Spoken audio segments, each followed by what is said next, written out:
A few moments later.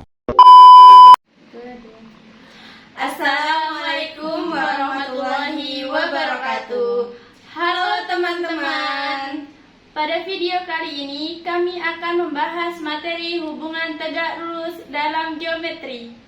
Materi ini merupakan salah satu konsep dasar dalam geometri yang sering digunakan untuk menentukan posisi, jarak, serta hubungan antar garis dan bidang.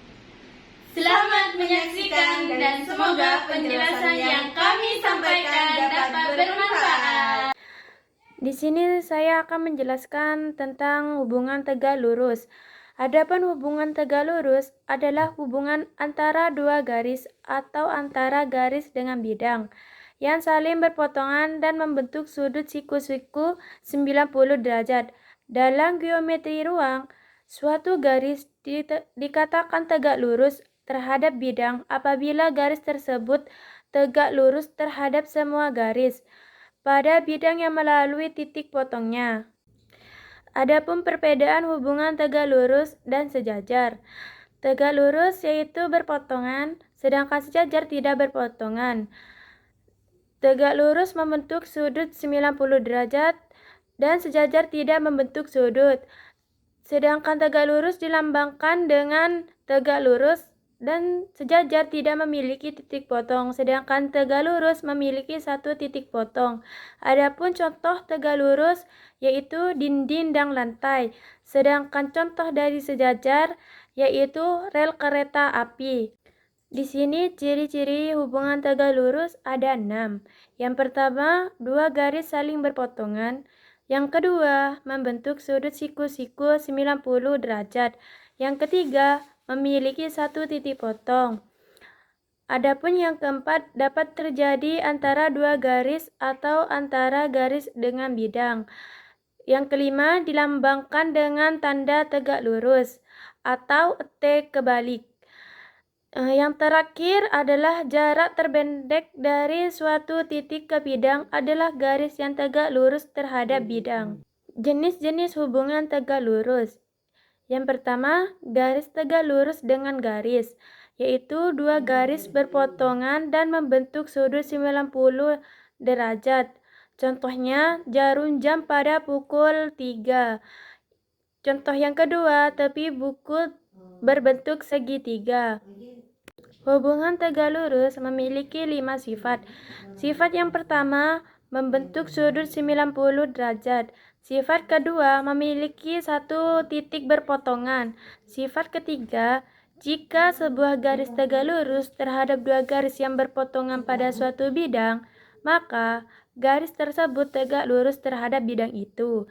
Sifat kelima, dua garis yang tegak lurus terhadap bidang yang sama akan terletak pada satu bidang yang sama atau sebidang. Sifat terakhir atau kelima, melalui suatu titik hanya dapat dibuat satu garis yang tegak lurus pada suatu bidang. Unsur-unsur hubungan tegak lurus. Yang pertama garis, yaitu objek lurus yang memiliki panjang tapi tidak memiliki lebar. Yang kedua, bidang, yaitu daerah datar yang memiliki panjang dan lebar tetapi tidak memiliki ketebalan.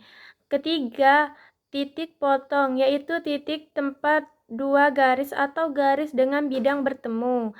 Yang terakhir, sudut-sudut siku, yaitu sudut yang besarnya 90 derajat. Nah, selanjutnya, teorema hubungan tegak lurus. Teorema 7.1, jika dua titik pada suatu garis masing-masing berjarak sama dari dua titik yang diketahui, maka setiap titik pada garis itu berjarak sama dari dua titik tersebut. Diketahui P dan Q, titik pada garis L, PA sama dengan PB dikali QA sama dengan QB. Buktikan untuk setiap titik lain R pada garis L, RA sama dengan RB. Bukti, segitiga APQ kongruen dengan segitiga BPQ. Berdasarkan teorema sisi-sisi-sisi, jadi sudut APQ kongruen dengan sudut BPQ sebagai bagian-bagian yang bersesuaian. Selanjutnya, segitiga APR kongruen dengan segitiga PPR berdasarkan postulat sisi sudut sisi. Akibatnya, RA sama dengan RA kongruen dengan RB sehingga RA sama dengan RB. Terbukti seperti gambar. Nah, contoh soalnya diketahui bidang E dan garis L, garis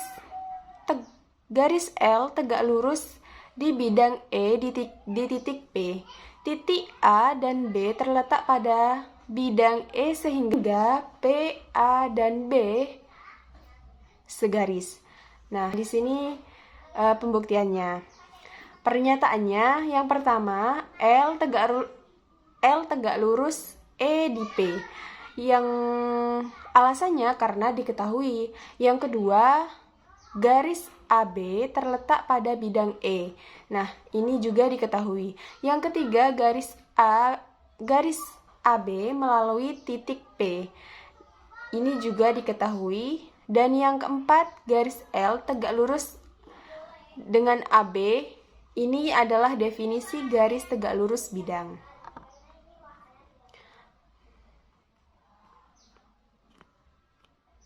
Nah, kesimpulannya L tegak lurus dengan AB. Nah, contoh yang kedua, di sini ada bidang E dan garis L1 serta L2. L1 tegak lurus dengan E di A. Lalu L2 tegak lurus dengan E di B. Nah, di sini ada pembuktiannya. Sudah tertera di atas. Nah, di sini ada pembuktiannya, yaitu L1 sejajar dengan L2. Nah, pernyataannya kita buat tabel pernyataan dan alasan. Yang pertama, L yang pertama tegak lurus dengan E di A dan L2 tegak lurus dengan E di B. Nah, alasannya karena ini diketahui. Yang kedua, dibuat garis AB pada bidang E. Alasannya karena melalui dua titik dapat dibuat tepat satu garis. Yang ketiga, L1 tegak lurus dengan AB karena alasannya definisi garis tegak lurus di bidang. Yang keempat, L2 tegak lurus dengan AB, alasannya sama, definisi garis tegak lurus bidang. Dan yang kelima, L2 tegak lurus pada garis yang sama. Alasannya langkah yang ketiga, yaitu definisi garis tegak lurus bidang, dan yang keempat, definisi garis tegak lurus bidang. Lalu yang keenam, L1 sejajar dengan L2. Nah, alasannya karena teorema dua garis yang tegak lurus pada garis yang sama adalah sejajar. Seperti itu kesimpulannya, L1 sejajar dengan L2. Nah, di sini juga ada beberapa contoh sama dengan yang di atas, dengan yang sudah saya jelaskan. Nah, kesimpulannya, jika ada dua garis yang berpotongan secara tegak lurus 90 derajat, maka membuat sudut siku-siku yang terbentuk di perpotongannya menjadi kongruen satu sama lain, dan ini disebut dengan hubungan tegak lurus.